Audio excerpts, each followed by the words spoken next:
Sekalian yang dimuliakan Allah, melanjuti kitab Mukhtarul Hadis. Alhamdulillah kita memasuki hadis yang ke-24, hadis riwayat dari Muslim. Dan takutlah kalian terhadap sikap atau perbuatan kikir, medit, koret. Karena sesungguhnya sifat kikir itu telah membinasakan orang-orang sebelum kalian, sebelum zaman kita, dan mendorong mereka untuk mengalirkan darah mereka sendiri serta mengalahkan kehormatan mereka. Hadis riwayat Muslim. Jemaah sekalian yang dimuliakan Allah, suatu bangsa atau suatu negara akan hancur, akan binasa ketika penghuninya melakukan perbuatan kedzaliman atau kesewenang-wenangan. Dengan kata lain, apabila sudah merajalela ketidakadilan di suatu negeri, maka siap-siap akan mendatangkan kehancuran. Ditambah lagi udah jolim, kikir, medit, koret, nggak mau peduli terhadap orang lain. Intisari dari hadis tersebut, kita harus takut terhadap kejoliman, karena perbuatan jolim sangat dimurkai Allah Subhanahu wa taala dan Rasulullah sallallahu alaihi wasallam.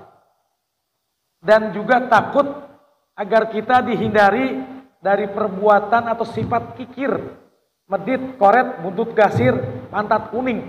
Itu sama tuh. Ada 3 orang nih. Kita ada di mana nih?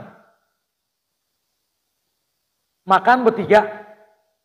Orang yang pertama memang dermawan, udah tenang, gue yang bayarin. Orang yang kedua, dia bayar, mangkok dia sendiri. Yang ketiga lebih parah lagi, giliran mau bayar pura-pura mules di kamar mandi. Mudah-mudahan kita termasuk orang yang pertama. Orang kalau yang udah parah, duit sendiri nggak mau dimakan sama diri sendiri, pengennya dibayarin orang mulu, gitu. Itu udah biangnya koret tuh, biangnya medit. Hati-hati tuh. Diri sendiri aja nggak mau bayar gitu, pengennya dibayarin orang mulu. Kalau orang yang pertama tuh cakep, udah tenang, gue yang bayar. Ongko memang dia sifatnya dermawan. Makan bertiga, bayar sendiri. Bayar dia doang, mangkok saya berapa bang? Yang lain melongo aja. Nah, yang parah yang ketiga, giliran bayar pura-pura mules. Kamar mandi dulu ah, takut disuruh bayar. Naudzubillah, semua naudzubillah. Maka Nabi mewanti-wantikan medit, koret, musuhnya Allah, jangan ditemenin. Gitu. Imam Abdullah Al-Haddad pernah berkata, Imam Haddad ini kalau bicara inti daripada hadis-hadis Nabi. Kalau kamu mendapati atau melewati suatu zaman di mana sudah sifat pelit, sifat koret, sifat medit sudah merajalela di mana-mana. Kikir, pelit, medit, kagak mau bagi kecuali kalau ada untungnya. Ini udah kita bisa lihat di zaman sekarang. Mau bagi kalau ada untungnya. Baik itu duit ke ilmu ke. Gue mau ngasih dia ilmu tapi lo harus bayar. Mau berbagi kalau ada untungnya zaman-zaman. Kalau kita menemui zaman seperti ini, dan yang kedua, hawa nafsu sudah tidak bisa dikendalikan. Hawa nafsunya sudah diumbar. Gue mau lagu apa kek, gue mau makan apa kek, terserah gue. Duit gue. Nafsunya diturutin. Dan yang ketiga, sudah banyak orang yang kagum dengan pendapatnya sendiri. Kalau bukan pendapat saya, dia nggak mau. Jangankan pendapat kita, ulama udah nggak didengar. Ulama nggak didengar. Maunya pendapat dia doang.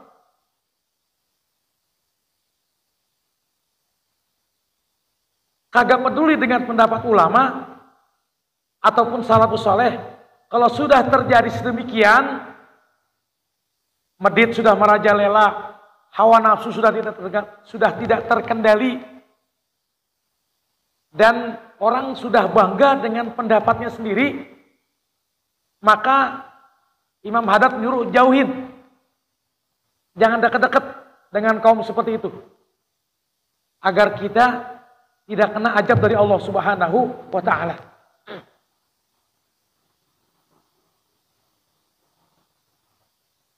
Kan Allah pernah menggambarkan dalam firman-Nya kisahnya Qarun sejaman dengan Nabi Musa.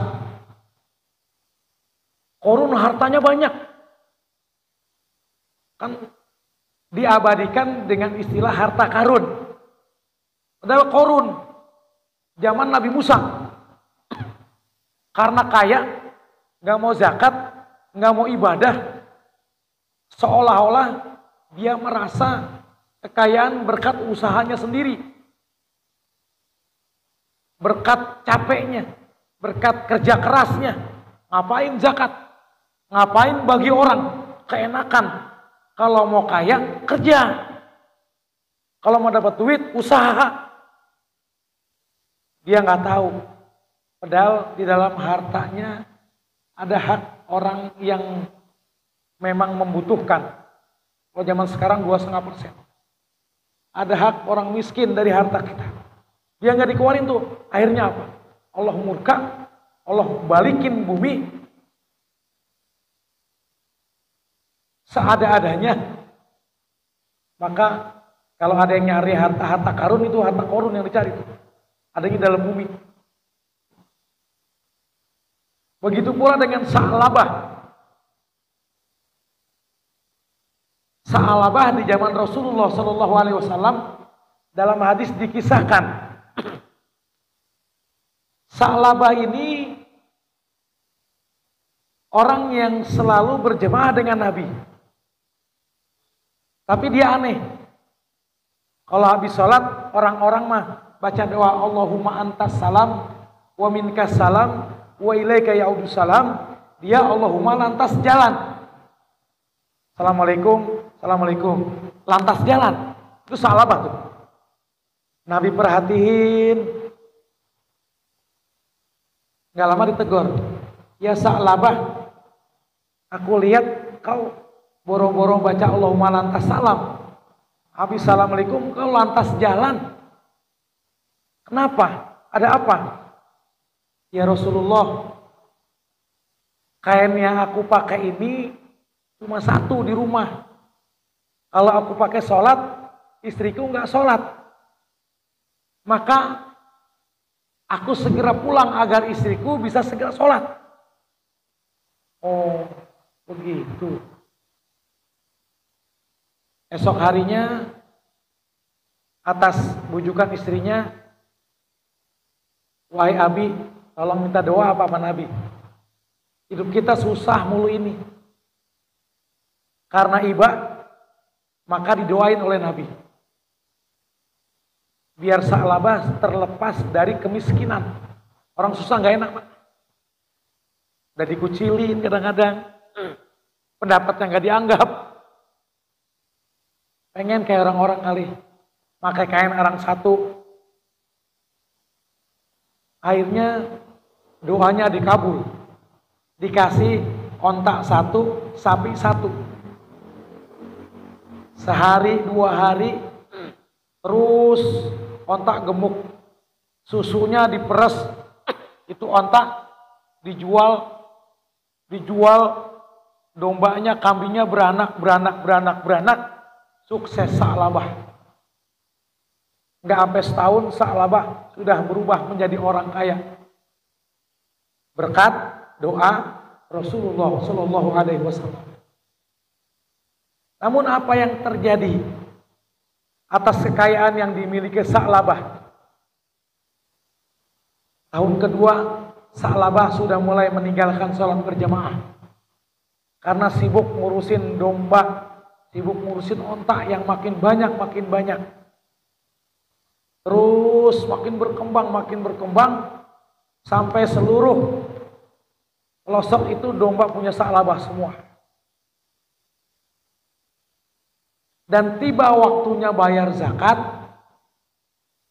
Sa'labah enggan membayar zakat. Tahun pertama Sa'labah enggak bayar zakat. Tahun kedua Sa'labah enggak bayar zakat. Sehingga sahabat ada yang nyampain ke Rasulullah. Ya Rasulullah, itu Sa'labah udah kebangetan banget dah. Sholat udah jarang. Boro-boro jemaah udah sibuk ngitung kambing, ngitung duit. Siang ngitung kambing, malam ngitung duit. Itu orang kalau kaya begitu Pak.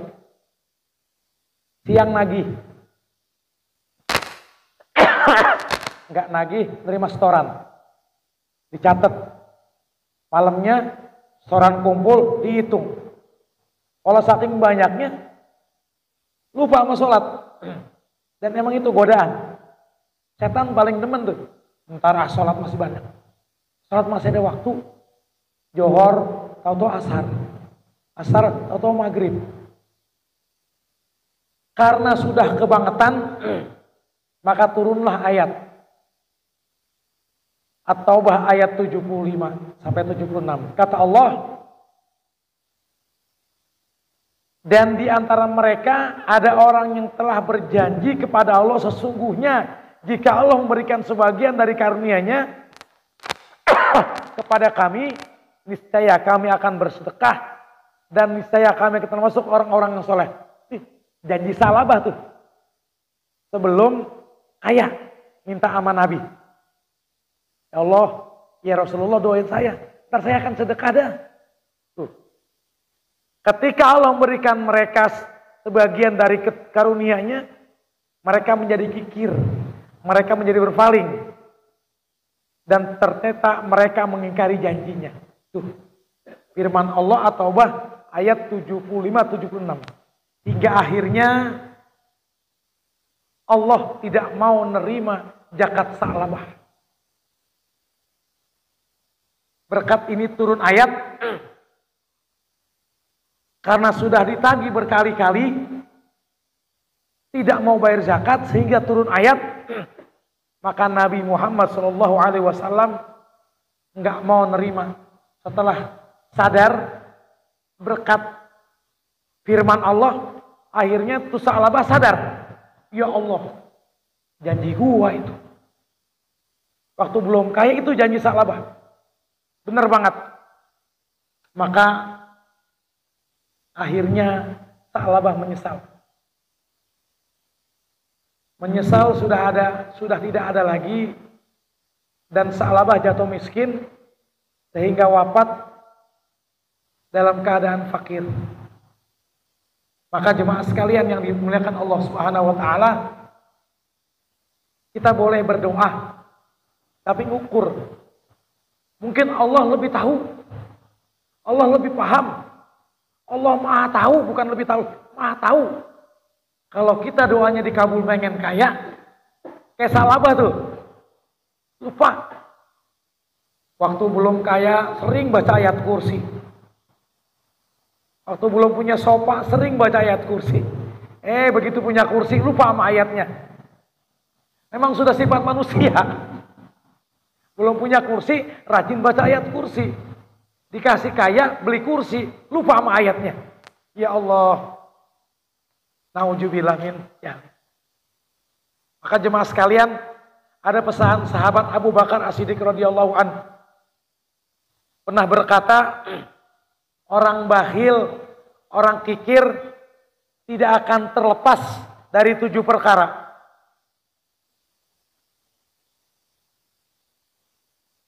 Yang pertama,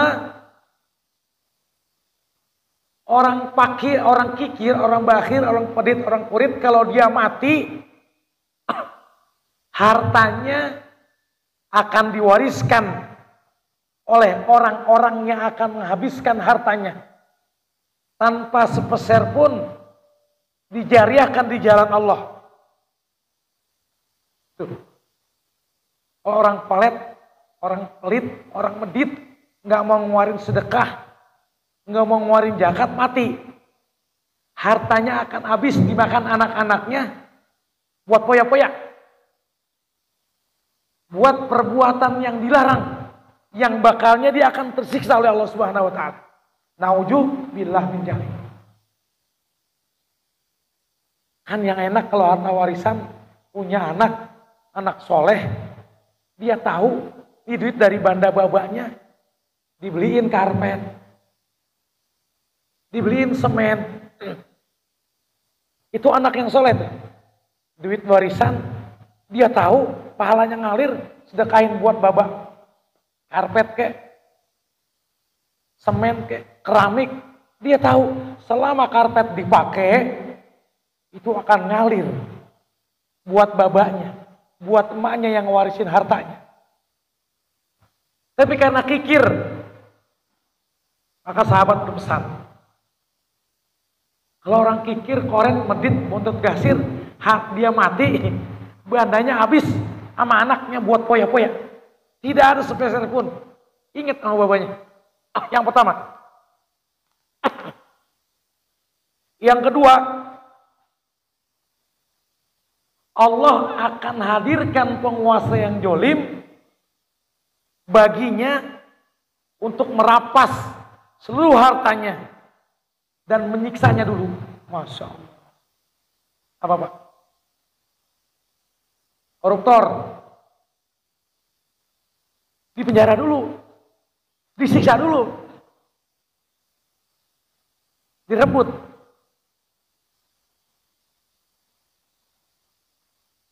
Maka hati-hati Pak, jangan koret. Yang ketiga,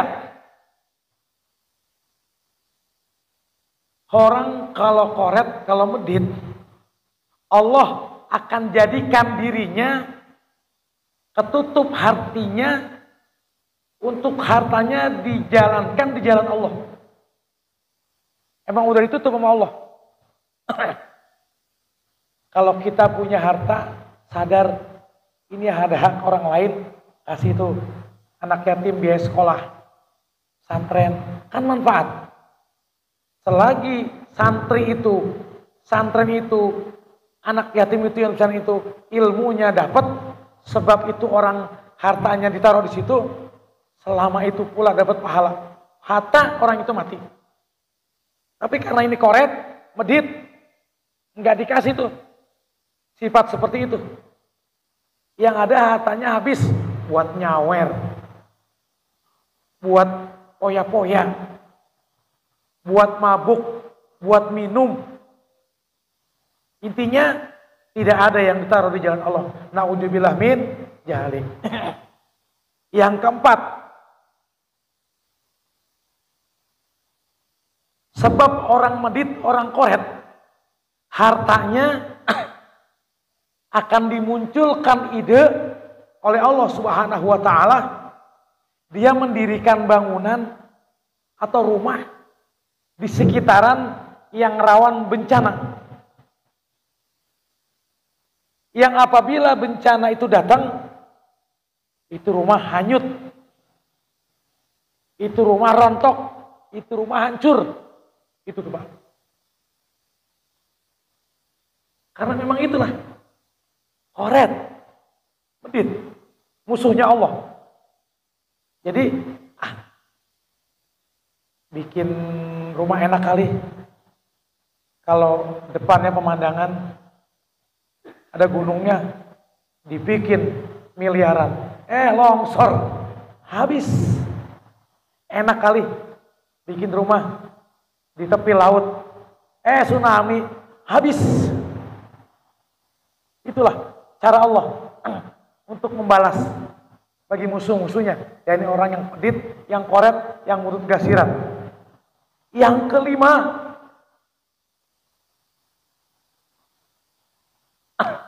dengan sebab dia tidak mengeluarkan hartanya, tidak peduli dengan sekitarnya, dia akan ditimpa musibah yang dapat menghabiskan hartanya.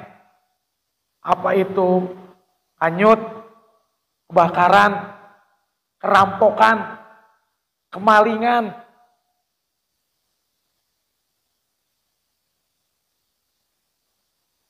Orang kaya branding, tapi kok yang dirampok dia gitu.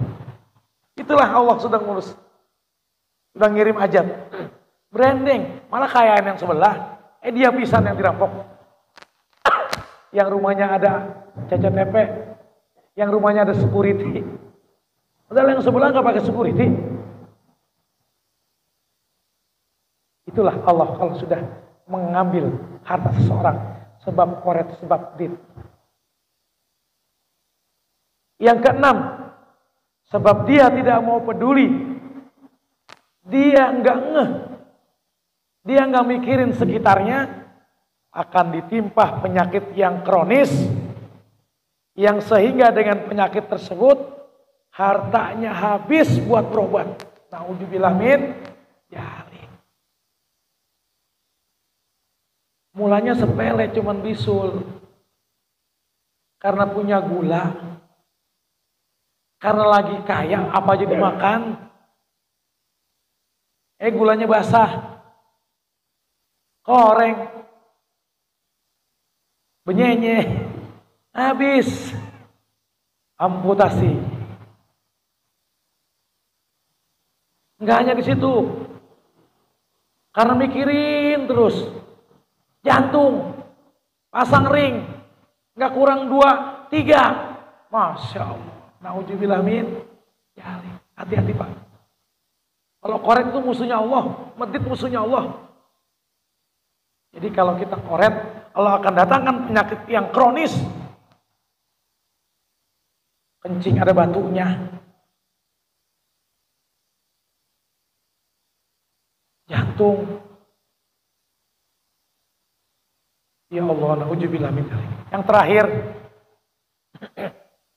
dengan sebab dia pelit, dengan sebab dia koret, dengan sebab dia tidak peduli sama yatim, tahu tetangganya kelaparan tapi dia nggak peduli, dia akan menyimpan hartanya dan dibikin lupa tempat dia nyimpan hartanya sampai mati. Ada nggak orang yang begitu? Ada. Investasi di Lampung. Karena kalau di sini takut orang tahu, di Lampung atau di kampung atau di luar daerah. Karena orang nggak tahu, dia sakit. Mana tahu atau dia? Akhirnya, ya Allah, sampai lupa sama bandanya.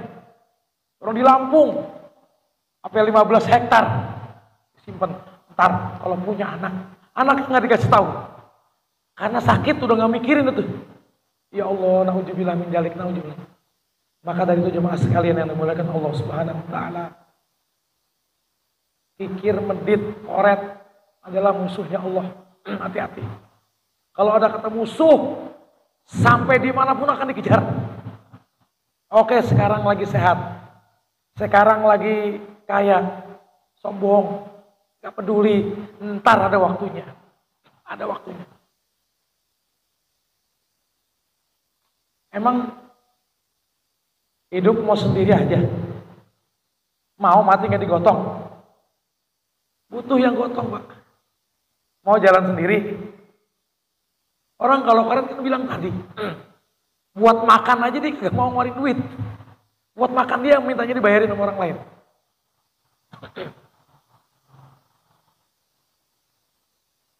Maka jemaah sekalian yang dimuliakan Allah Subhanahu wa taala, orang kalau medit koret jauh dari berkah. Bahkan gak punya teman. Teman juga enggan. Yang koret aja malas deketin dia. Sama-sama koret malas. Sama-sama medit malas. Ah gua deket lu malas, medit lu juga medit. Tapi kalau kita dermawan, care, sering bayarin orang, peduli sama temen, insya Allah di mana kita butuh ada aja yang nolongin. Di mana kita sedang memerlukan ada aja yang bantuin. Ada aja. Nggak ada orang yang bangkrut lantaran dia sering sedekah. Nggak ada orang yang jatuh miskin lantaran sering nyumbang. Yang ada makin kaya, makin berkah. Maka bentuk syukur kalau kata Jairin MZ ada dua. Syukur qauli, syukur fi'li. Setelah kita mendapatkan karunia rezeki dari Allah, syukur kaulinya alhamdulillah. Itu bentuk syukur tuh. Alhamdulillah ya Allah. Enggak nyampe di situ. Harus berbagi. Dan di situ ada 2,5% hak orang lain. Syukur-syukur lebih dari 2,5%. Setelah alhamdulillah, terima kasih.